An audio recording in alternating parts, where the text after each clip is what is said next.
everyone for coming. Great to have you all here. This is a very, very popular topic. It's about being grant ready. It's as it would indicate by the name.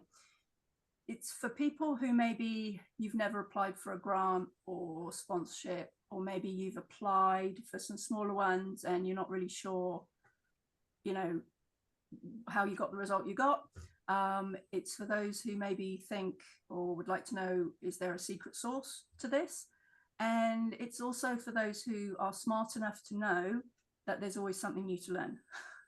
So thank you very much for being here. The webinar, like I said, is about being ready to apply for a grant, and in preparation, failing to prepare is preparing to fail.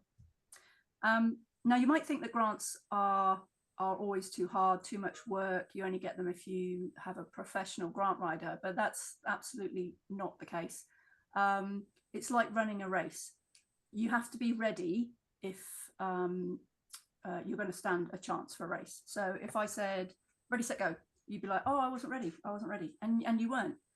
But you need to get your kit on, do your stretches, have your Spotify tunes ready. And this is basically what this webinar is about. It's about getting you ready, getting you ahead of the competition, and doing some very simple, straightforward stuff that you can do now that will make things a lot easier later on. So yeah, let's get to it. Rhubarb. Oh yeah, sorry, change slide. I was going for the code word, but I think. Okay, thank you. Now, there was a quick comment then about the volume of our voices. Amy, I hope that you can hear us properly now. I'll try and speak up. Can you all hear clearly? We're loud enough? Yeah. Okay, so now that I've said that, I'm being recorded as are you, so just be aware of that. Also, sorry, I just quickly skipped over the next part of that this will be available later, hopefully today, if not tomorrow, on the ActLocal website. So that's actlocal.com.au. And also it's going to be available on our YouTube channel. Firstly, we'd like to acknowledge the traditional owners of the land that we are coming to you from today. So where I am, it's the Whadjuk Noongar people. So I'm in Boorloo, Perth, and acknowledge the traditional owners from where you are coming to us from, also paying our respects to elders past, present and emerging. So who are we? You see this is being presented today by myself, Rory, and Esther there as well. So my role here at Town Team Movement is operations lead. In the context of what we're talking about today, which is really speaking from a local community group level. I've had a little bit of involvement in community groups, and my local town team that I'm part of is the Manning Town Team. I'm also part of our Manning Night Riders cycling group, which we incorporated a few years back now. Prior to that, I was involved in our P&C, and I've also been involved in informally running and cycling groups and various other things like that. And of course, through our work at Town Team Movement, we get a lot of exposure to different town teams and other community groups. So that's a quick story about me. Over to you, Esther. Okay, yes. So I'm Esther Bliss. I'm the ActLocal Wheat Belt Coordinator. We'll get to what that is all about a little bit later. My community groups I've been involved in just vary according to usually what my children are doing, but the El Presidente of the Northern Town Team, Northern Women in Business, Hockey Club, that kind of thing. My favourite saying is, crazy. I'm in, what are we doing? So that's where I'm coming from today. Okay, next slide. Right. So what is Town Team Movement? I recognise numerous people that are here with us today already that are part of Town Teams, from part of our Town Team Movement network. We are a network of a movement of positive doers. So the people that you meet, that a bit like Esther just described, are the ones that just tend to say, I'm in, what are we doing? Rather than the people that like to spend too much time talking and not enough doing. We're building a network of people that are like that around, well, now the world. So currently we're up to, we've got 166 active teams as we speak. And we actually had a really exciting milestone last week, which was our 200th team registered since the beginning of Town Team Movement in late 2017.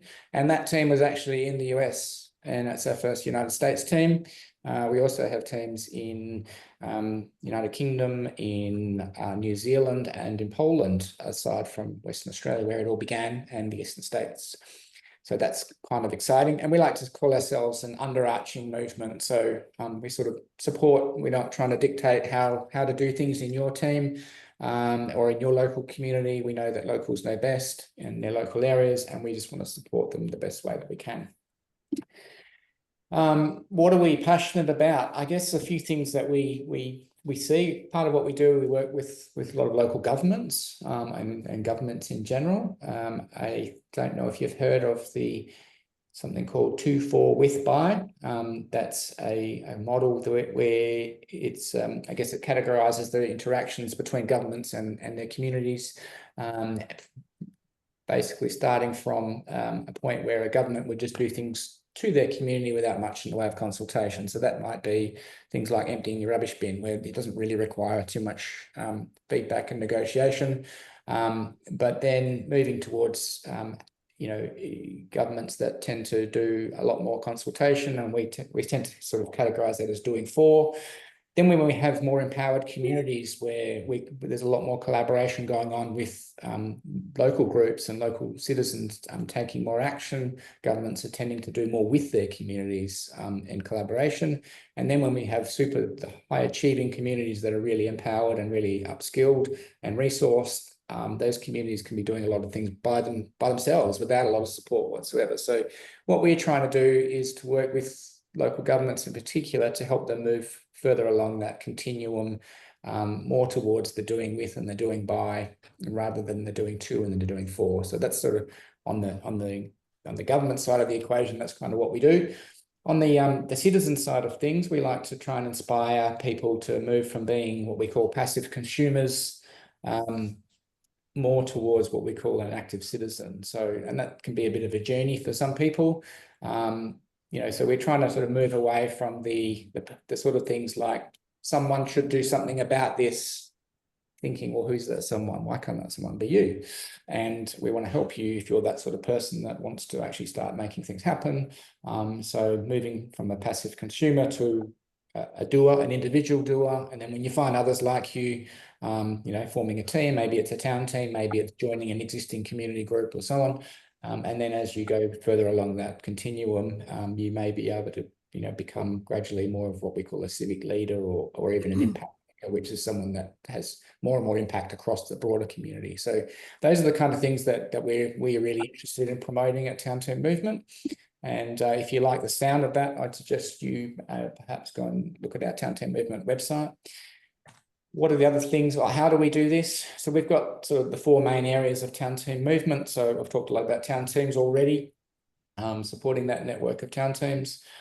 We have consulting services that we work with, often local governments or sometimes developers and others that would like our assistance, more of a hands-on way in helping getting some of these communities more active. We have our partners. Our partner network is growing. We've had RAC as our principal partner now for coming into our 5th year. They've been instrumental in getting Town Team Movement established, and with their support's been really critical.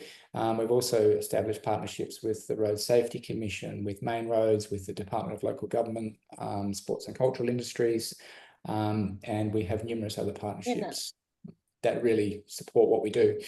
We also have an education and training arm, which is called Placemaking Education, which as individuals you can access. So if you want to reach out later, we'll give you some contact details around that. But that's sort of collectively, that's the way we try and achieve our vision of creating thriving, connected and empowered communities. Rory, yes. We just had a quick question from CM. So just back a couple of slides with the doing for, why and what. The question was, why are governments interested in number 1? Why are they interested in doing to? I guess there's probably various reasons. It's easy to do too, right? If you think you know what needs to be done, you can just go do it. It's simple to just go do it, right? However, there are some challenges with that. Sometimes, anyone doing something to someone else may have the best intentions. They may not have all the information available. They may end up, putting time and money into something that's not quite exactly what's needed. And so, and then hence why we try and move a little bit away from that and to create more interaction there, so that the locals on the ground who know what's happening at a local grassroots level, they can be involved in the process. Yeah, and I think also the question was, is there any kind of data analysis or cost benefit of this? Would Dean be the best one for us to reach out to? If you've got some specific questions around that, I would say get in touch. We can definitely provide some data around that and some research that you can share with people, etc. Yeah, I'll make a note of that. Thank you, CM. Okay, moving on. So ActLocal. So today, this webinar is part of the ActLocal program, which is about creating flourishing communities through active citizenship. The ActLocal program is funded by the Department of Communities, Western Australia.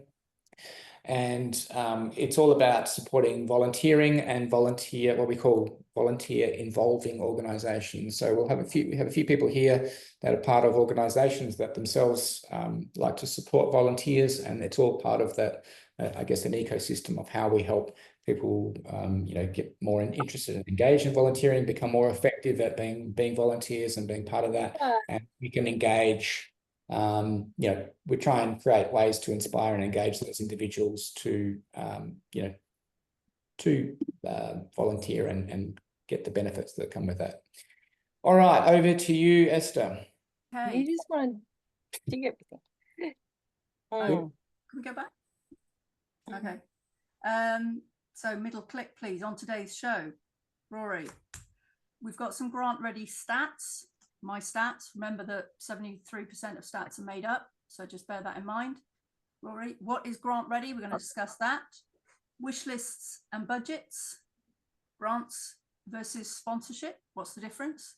Our top 5 sponsorship tips, tools for you, tools and templates, and also an if nothing else. So if you don't do anything else today, these are the few things we really, really recommend you do. And then some resources and questions at the end as well. Okay. And then also we have this little template icon. There's lots of templates that we've got to share with you today. And so, there's a survey at the end of it with an opportunity for you to give us your email address, and then we're able to send you out the templates that we mention. Okay, thank you. Awesome, thanks. So insanity is doing the same thing and expecting different results, when in fact what happens is, if you keep doing the same thing, you will get the same results. And so this is what this webinar is for, is to highlight that by making small changes, you can get a different result. And yeah, that's it in a nutshell, really. I think we can go home. Great. So let's get to the next slide. So grant ready stats. So the average hours spent on preparing a grant for anything under 5K you might be surprised, but it would be approximately at least 8 to 10 hours. Has anyone had experience in how long it takes? Can anyone confirm that for me? Easily over 10. If not, I'm a bit slow, so it probably takes me 20 hours.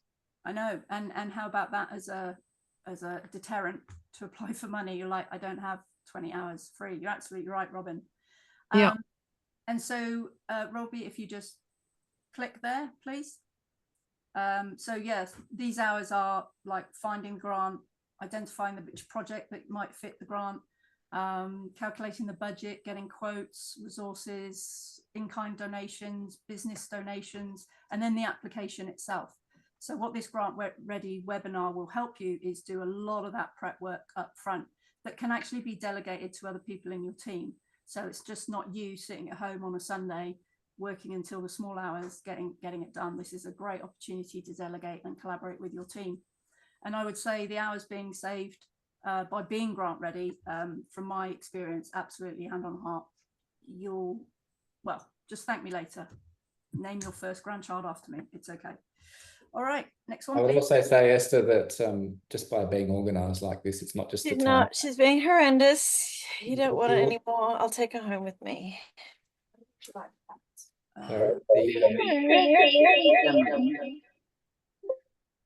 Sorry, I'll just ask anyone if you could perhaps mute yourself and yeah, thank you.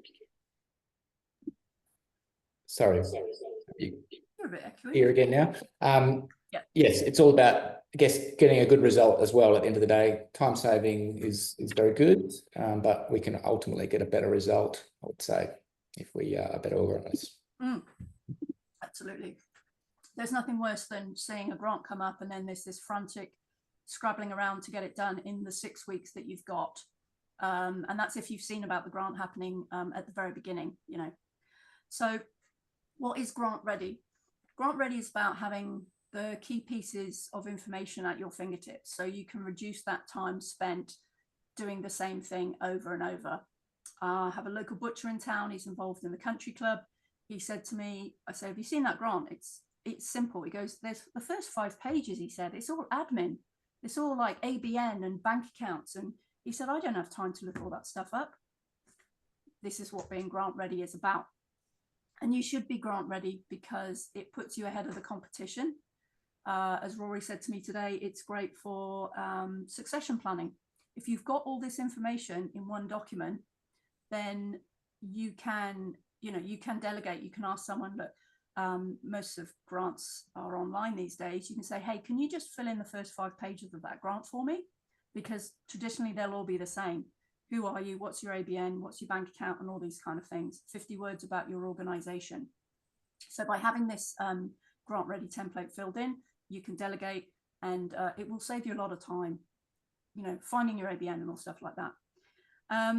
It also has more than one use in that you can then have a one-stop shop for your information, for maybe signing up for computer programs and stuff like that.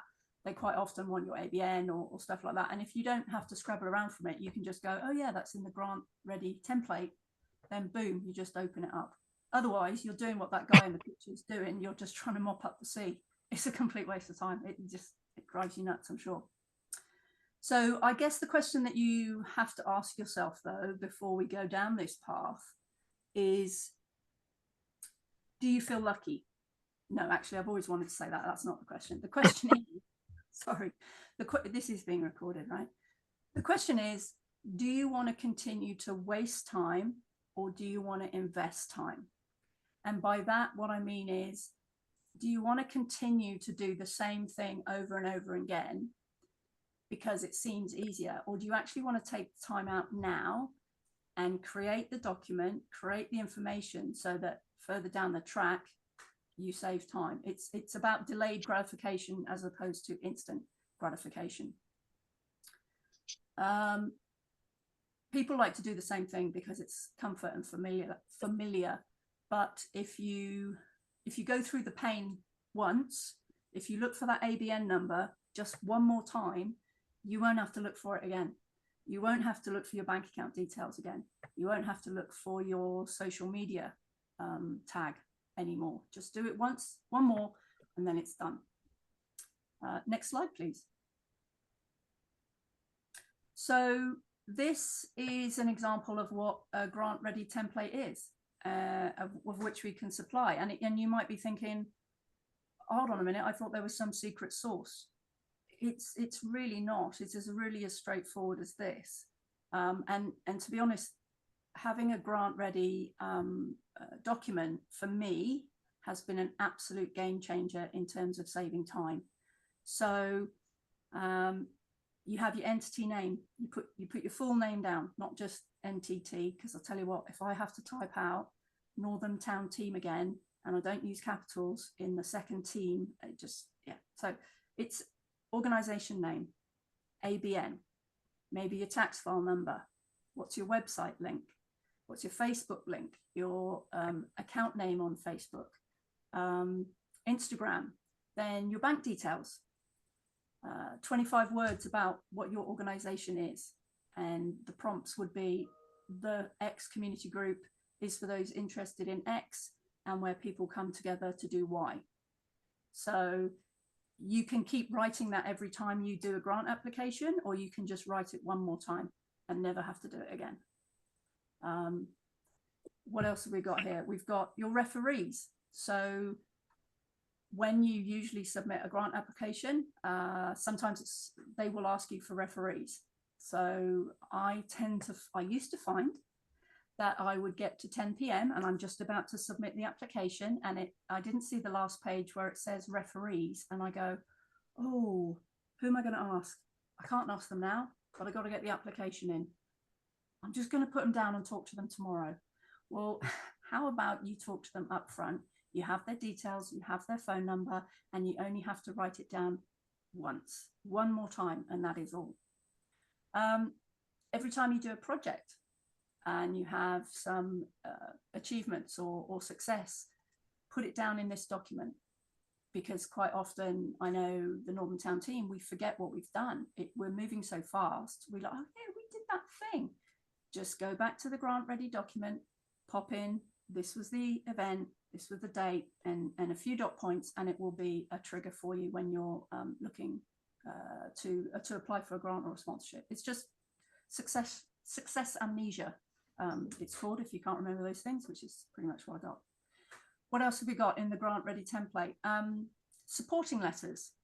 So has anyone ever written a supporting letter for someone else? Yes. Was it fairly painful? No, because they were a great organization and I just wrote about what they did. Brilliant. Robin, you're a saint. So I would ask, my question to the group is, who wants to give me a letter saying how good this webinar is? Or who wants to sign a letter that I give you to say how good this webinar is? Which would you prefer? Yeah, the second. Exactly.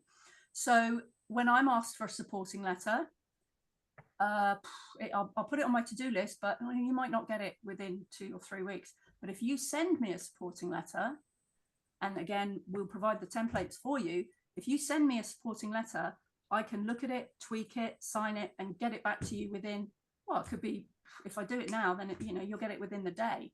So having a template of supporting letters, and they're usually the same, dear so-and-so, I wish to support the following organization in their this because they are great, because they have done this, and I think it will break for the community for this reason.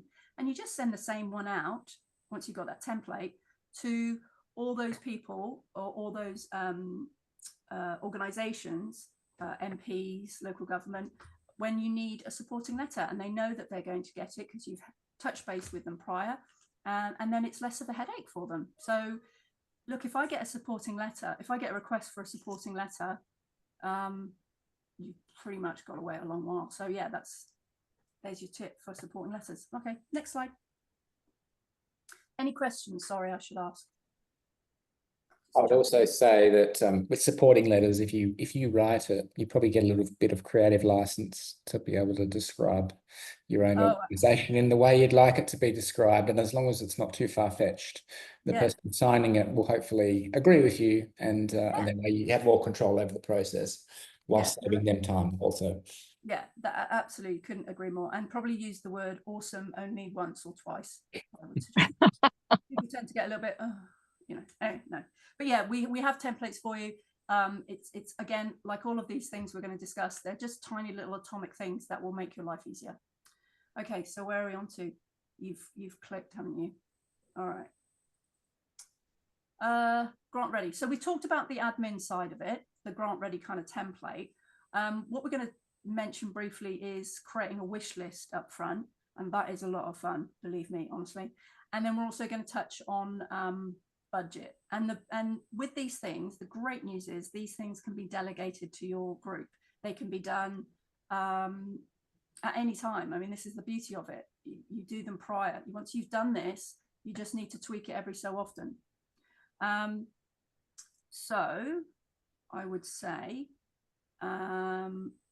the other benefit of having a wish list and a budget up front is that you are then clear about what kind of grant that you will apply for and you're looking for. You won't get caught up in the, we need, I'm guessing shirts. Do we need shirts for the team next year?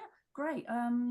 I've seen an arts funding. I've seen arts funding. So maybe we can get the grant for that to design our own shirts. So quite often, if you actually haven't got a wish list and a budget prepared, you will get dazzled by dollars and potentially apply for a grant that doesn't suit you. So yeah, having a wish list and having a clear budget will definitely minimize any distractions, put it that way. Okay, thank you. So this is the grant ready template that we will provide to you. Very briefly, again, jump in with any questions. It's in Excel, in the Excel program, and it gives you some wish list examples. So anything that your group needs, equipment, projects, and then we'll go through some sort of wish list example. And then there's a tab there for you to actually create your own wish list and commonly required items. It includes a budget example. So we're going to talk about how to put together a budget for your wish list. And then also there's a tab on actually you putting in your own budget there. There's in-kind examples, and we'll touch on those. And also then a tab for you to put down your own in-kind resources. And then this is something that you can just save and go to when a particular grant comes up and you think, oh, what does this fit? You go back to your wish list and you go, yeah, equipment, that's what we want. And we know what the quote is, so we know how much we need. And with this, like I said, they can all be delegated. Okay, next slide. You're there. All right. So this is an example of the wish list. This is what the first tab has. So this is the fun bit, actually. So this is like Christmas. This is like online shopping, but leaving the cart behind. So what you do is you sit about and you can add to this anytime. You go, what do we need? You know, what would be nice if we had? And so you think of these things prior to the grant being ready, rather than a Scrabble, oh, what do we do? What do we do? You think, well, probably need a gazebo because that's sun smart. We need a branded gazebo. There you go. You put it down and you get a quote. And like I say, delegate. Doris, can you find out how much a gazebo would cost? You get the quote and you put it in here. You don't have to do it all yourself.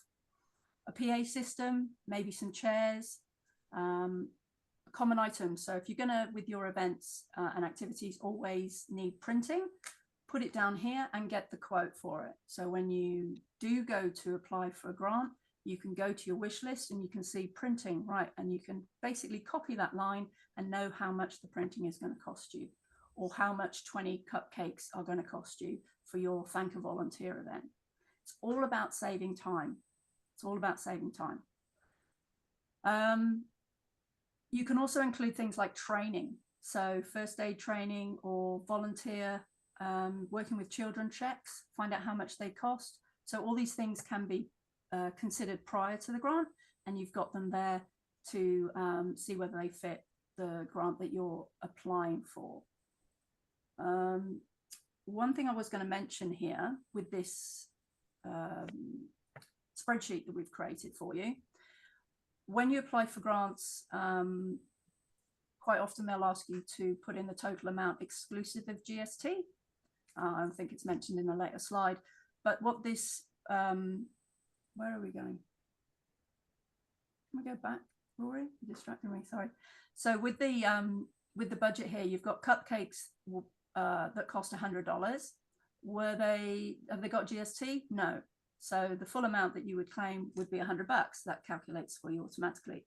But if you get cupcakes from maybe Jane, she does charge you GST. So although it's going to cost you $100, when you submit your budget, you actually only submit $90.91. So yeah, that's just a bit of a deep dive into GST, but don't be alarmed. The template is there for you to use, and like I say, available for any sort of discussions and explanations on that. But it's really, really simple. We've made it really simple.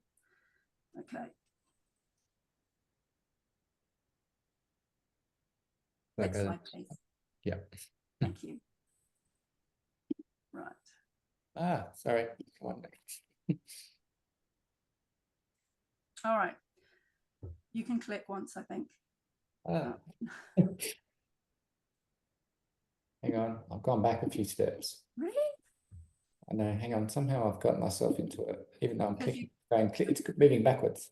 Because your cursor's on the left-hand side of the screen. Back one. If my feedback chart, if my feedback, Rory, on this session isn't as good as yours, You know who to blame. oh yeah, you can add that in the comments field, everybody. Hmm. Anyway. So yeah, so we've gone through like a wish list for equipment, wish list for activities and projects. Again, you just sit around with your team and say, you know, if we've got a particular activity or project that we want to do, you put it on the wish list, and then if it isn't something like that, you then have to kind of expand it slightly to a project on a page. Don't be alarmed, there's a template. And also the budget itself. So each activity or event, as you may know, you would need a separate budget for that. It's not just festival, $18,000. You actually have to do a, you know, separate. And again, like I say, it saves time. You're just finding out about these things now. So a quick one, Esther. So got another question from CM. Not sure I caught the point about the GST. Do we make sure that our wish list doesn't include GST? I can probably answer that if you want. Yes, go for it. When you see any grant, I think the first thing is to clarify is, you know, the amount on offer, does it include GST or not? I think, or will there be GST payable on top of this? So I guess read the grant guidelines for any given grant, make sure you understand that. But generally speaking, I think most of the ones, I guess when you get quotes for items, make sure you understand if it includes or excludes GST is really the key information. And in terms of your template, Esther, you have one that was a GST inclusive field, and then you would indicate whether that actually includes GST or not. Is that correct? Yeah. So very simply, say, for example, you're applying for a grant for one thing, you want to buy a PA system and it's $1,000. When you get your quote, it's $1,000 and that includes GST. When you apply for the grant and they say, how much do you want? They will say, how much do you want exclusive of GST?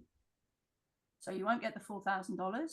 You'll get the amount less GST, unless you're registered for GST, but most community groups are not.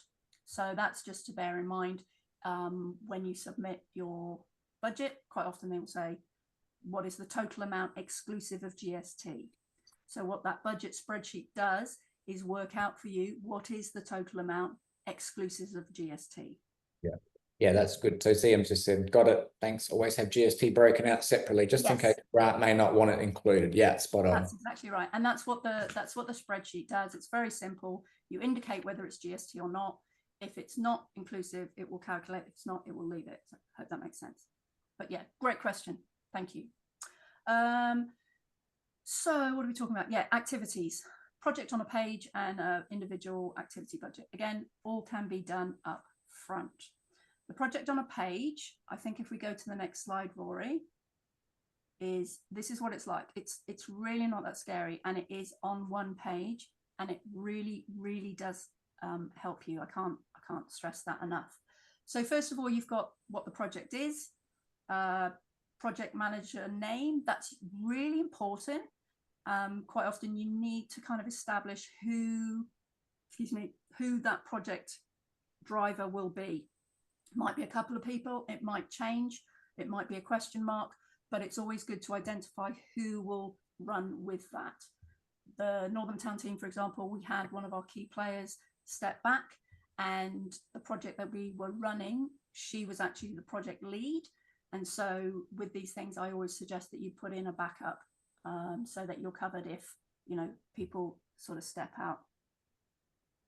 Then you've got any collaborations, so local government, maybe the Avon Valley Arts Society, or maybe Comfort Quilts.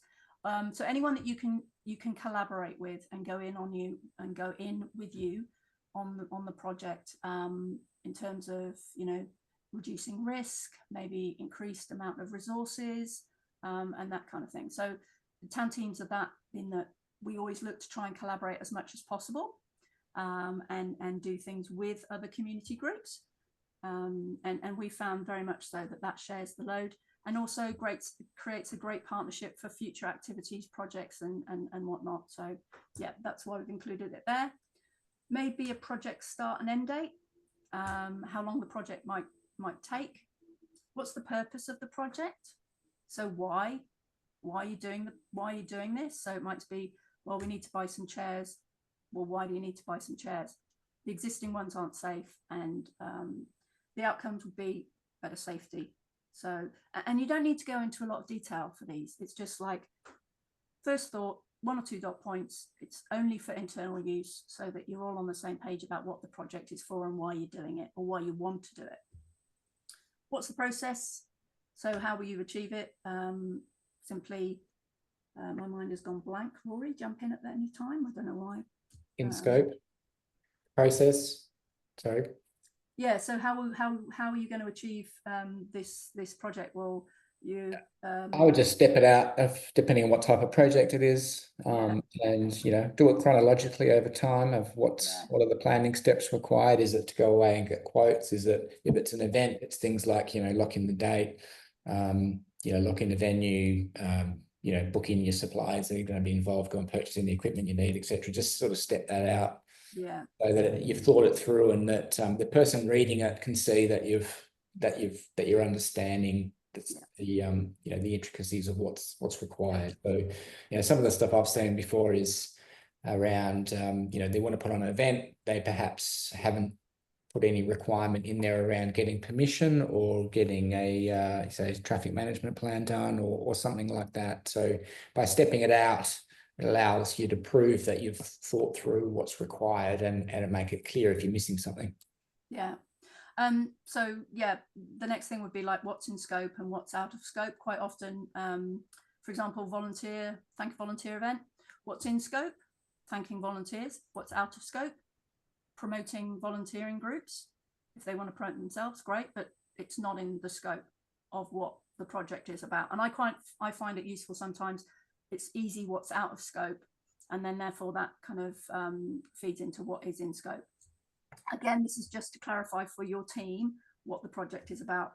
Any risks, might be weather, might be costs, it might be volunteer numbers, just anything off the top of your heads, and then maybe how you might address those risks. So for weather, okay, maybe we should book the town hall just in case, and stuff like this. So again, this is just a way, for example, Northern Town team, we have a bit of a chat about project. I come up with this like, oh, we should do this. And then I get asked, well, can you just do a project on a page so we can just understand what the project is about and the scope? And it really does help clarify it and get it out of someone's head on down to paper. Yeah. Okay. Next. Thanks. I've lost budget. I don't know if you'd be confused, but you always have to, you should set a budget before you find a grant to apply for. So a budget's essentially to understand how much money you need to run the program or activity.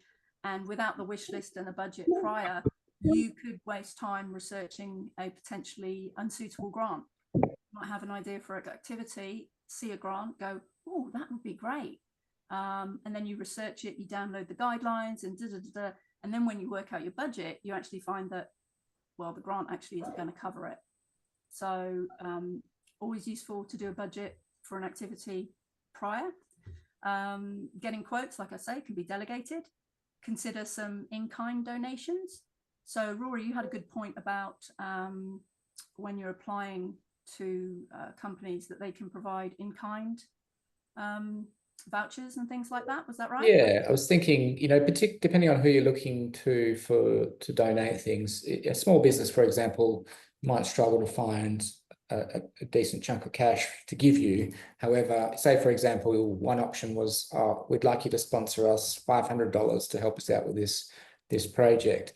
A small business might be struggling for cash, but they may have some goods or services they could offer that's worth $500. So, you know, if it was a local cafe, for example, they might be able to donate $10, $50 vouchers at their cafe, to which, you know, for them, you know, not only does that raise the awareness of their cafe, but it means that $50 may not actually cost them $50. It might only cost them $20 to provide each of those $50 vouchers. And then when someone comes along to spend one of those $50 vouchers, they may end up spending $100. So they get $50 of extra revenue, and it only costs them $20. So there's a net cost of $0 potentially for that. So they're going to be much more willing to offer that as a you know, something that you can utilize. Yeah, exactly. If you've got the base budget, you go, right, we've costed everything, we've got a quote, so if we find a grant, then we're ready to go. You might relook at it and go, oh, actually, we can get such and such cheaper than that, or oh, we've got trailer hire. Well, my mate Reg has a trailer, right? We can get rid of that. So it's all about just giving yourself time to mull it over and think about ways to reduce the budget and get kind of better options for you. I always find having a draft kind of budget of all the things that will be included in events all the time. So you might have an activity and you go, right, well, for activity, we're always going to have a Shire application. We're always going to have a venue hire, printing, catering, music, entertainment, and then in-kind donations are always going to be volunteer hours and gazebo hire. So having a kind of like a draft budget with all those things already included, regardless of what kind of event or activity is really kind of helpful, especially since you have to find out the quotes. You've already got them right there. Okay. Quick heads up, Esther, you've got about 15 minutes. Right. I shall try and slow down, but speak quicker. Okay. Okay, next one, please. Yeah, look, this is just, it's not scary. This is just basically a budget that you might fill in. And this is the example tab. And then we've got this set up for you. So basically we've got in the first column there, item name. So a list of what the actual item is for the event or activity. The source, so where you've actually got these quotes from. Then you've got the quoted cost from the people there. So you've got, say, for example, catering, sausage sizzle, IGA. The quoted cost of the sausages are $50. Then the next field is basically, is there GST or not involved in that cost? So you can see what happens is in the first row, venue hire, quoted cost, $350. Does it include GST? Yes. So therefore, if you put yes, the next column will calculate what the cost is less GST. Now you don't have to send these in individually to the grant application, but or rather you would, but this will calculate for you the total, so you're not scrabbling around and trying to work it out yourself. You can use this; it's entirely optional. The beauty of it is also that the actual costs, you can then use this if you get the grant. So you would put in the actual amount that you got. You've got your actual costs there totaled up as you pay them, and then you can keep an eye on your budget as well. So again, it's just a suggested template that you can use. You know, it's there to use or not, entirely up to yourself. Next slide. Grants or sponsorship. Very quickly, the differences between them. The purpose. You're killing me, Rory. The purpose of a grant is typically awarded for a specific project or initiative, and a sponsorship benefit is to promote a brand or product. The relationship for a grant is that there's no direct return for the funder, whereas with sponsorship, there is an expectation of brand visibility. The application for a grant is competitive and detailed. The application for sponsorship is more straightforward. Grants, use of funds.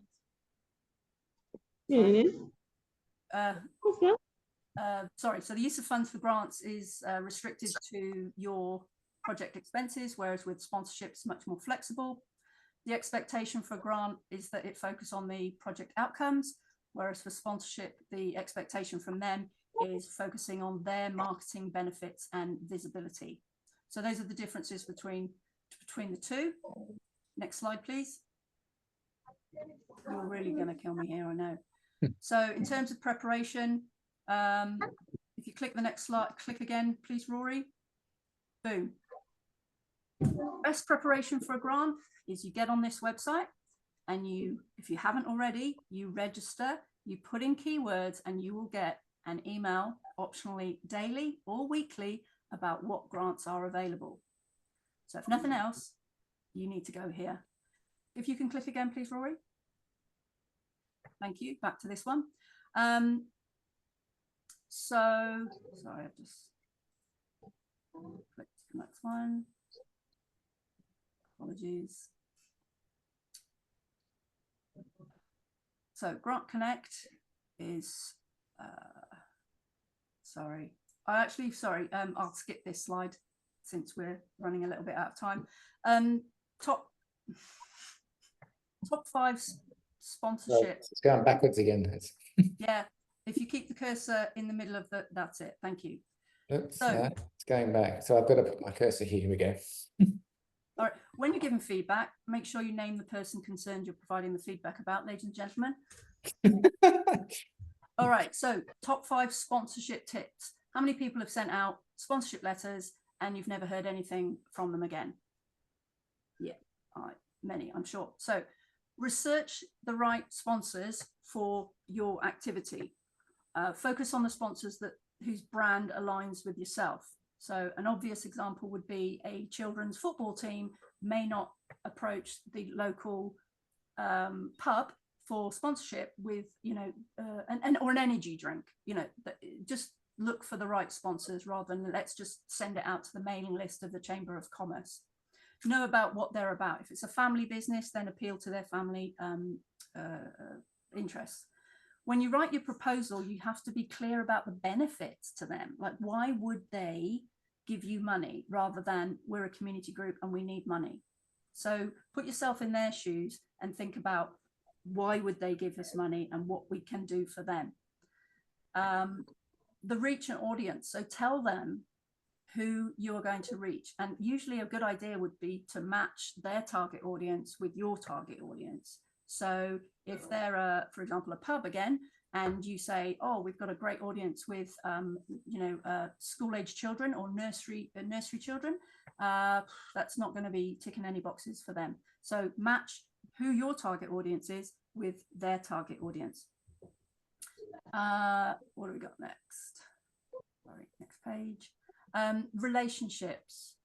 So I would say build a great relationship with your proposed sponsorship business.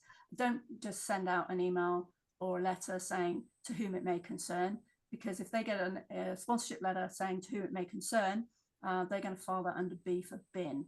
It doesn't take much to pick up the phone and find out who you should write to directly.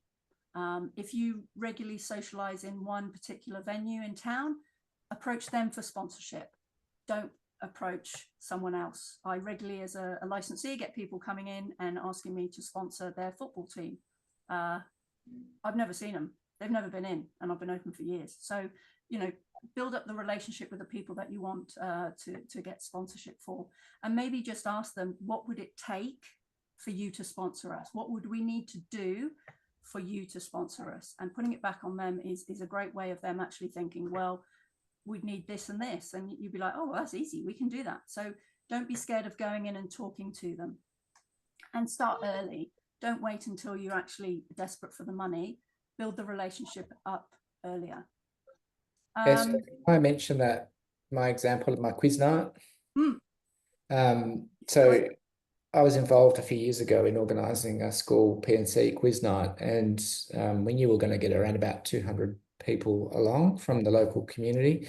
And I was looking for a naming rights sponsor for the quiz night. So I basically got a list of 5 of the local real estate agents that were operating in our area, and I put them all into one email so they could see each other's address. And I said, running this quiz night, it's part of the school community. There's approximately 250 families that all live local. We're expecting 200 people at the quiz night. We'd like to see if you could perhaps sponsor our quiz night. And if you could just reply privately with your best offer of what you would do, then believe it or not, I had 3 offers within 45 minutes because they could see that their competitors were being asked. They were very quick to firstly respond, but secondly to come up with a generous offer. And thirdly, I think one of the things we realized is that they felt that we weren't taking sides, that we were, so basically even those that didn't get it for that one were like, well, next time we just know we have to be quick to reply. We don't feel like we're being, they've been chosen over us to be able to contribute. So that went really well. And yeah, ever since then, we continued to use that same method. But the kind of blind auction part of that, of not saying a price, was actually really good. I had done similar things in the past where we said we're looking for a sponsor of X dollars. And then we realized quickly, I think we sold ourselves short there. We could have got more money. So doing the blind auction is actually another way to generate a good amount of money, because you'd be surprised how much a local community audience is worth to the right businesses. And they also may have something that they can offer in kind that you're not aware of as well. So like you say about not just asking for money, they may actually say, well, we can't do this, but we can donate you 50 baseball caps. And you're like, wicked, I didn't even know you had them. So yeah, they may well have something that they can offer to you. The other thing is be transparent and show return on investment. So if you're successful in a sponsorship with a local business, don't just take the money and run. Do what you say you will do and demonstrate the return on investment by tagging them in photos on social media if that's what you said you'd do. Thanking them on social media for their membership dollars. I had a phone call from a local funeral parlor phoning me up saying, thanks very much for that post you did about us. And I went, well, yeah, we said we would do that. And they said, well, you'd be surprised how often people, we give them sponsorship dollars and then that's it. We never see them again.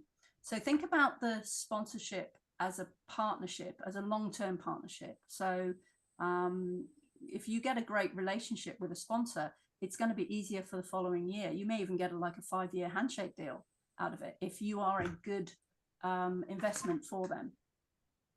Okay, forget the rainbow, we're on. Next one, please.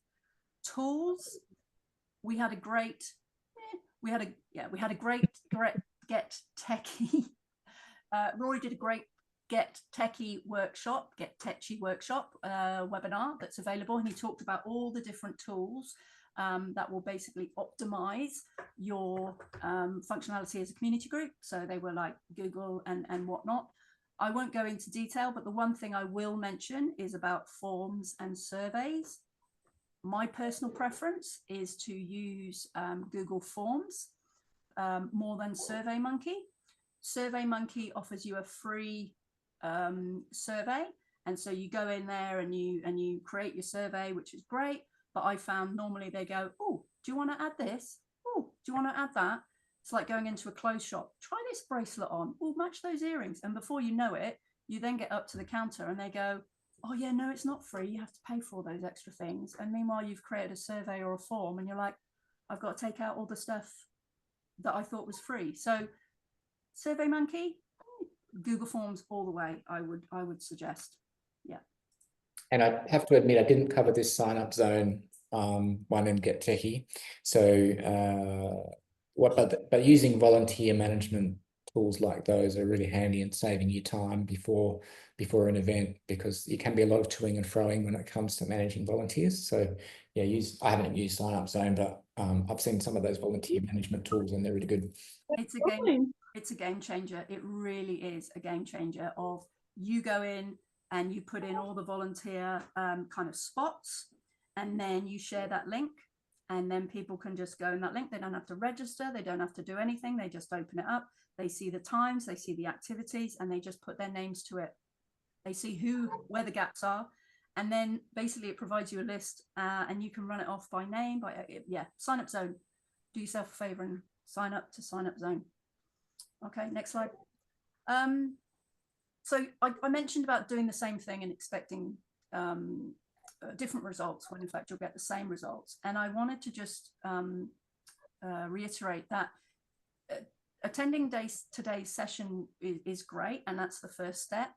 But if you think by just listening that that's going to make a change, you actually, as you know, actually have to do the change. So we've got in the next slide some minimum, like if nothing else things. Okay, so you will, if you fill in the survey, get some of the templates sent to you, and there is also the option to request a follow-up from myself, for what it's worth, about any questions that you might have about grants or sponsorship.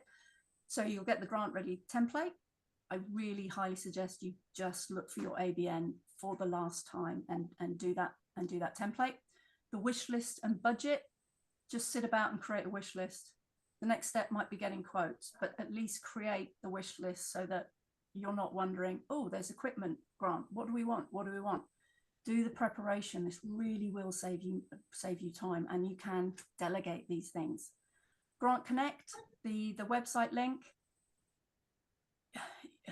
it's a no-brainer. Please, please, please sign up to it. You can put in keywords. It will send you an email with any of those listed, and also follow the Town Team Movement Facebook page and pop back in occasionally, because if there is a grant going, the Town Team Movement will post it on their Facebook page, like everything and anything. You would not believe, there is so much money. There's so much money floating around out there for grants, and I would love to see it end up in the hands of you beautiful people. So those are the, if nothing else, tips from today. Rory, up to you, please. Sure. So we've got the couple of websites that you can look at. So if you visit our Town Team Movement website, which is townteammovement.com. It's the ActLocal website, which is actlocal.com.au, which is a number of these things. We've got our YouTube channel, and the ActLocal website is where you'll find the templates that have been displayed here. And I will also go forward onto a link. So the contacts here, sorry, I'll jump ahead one more. This is the QR code for our feedback on today's session. If you would like to, can I say, Esther, that there is now a question on there to say if you would like to request a call back and discuss any of the things we've talked about today? Yes, I have added that field. There is. So we can email out the link to this as well, because we really, really would love to get your feedback, because these webinar sessions are really useful, and we just, our intent is pure. We just want to see you guys smash it out there with what you're doing, because you do amazing stuff. Also, I guess if you've got any other suggestions for other webinar topics, feel free to suggest those. We're happy to. We've got a few booked in already, but we've definitely got some spaces to create some new content.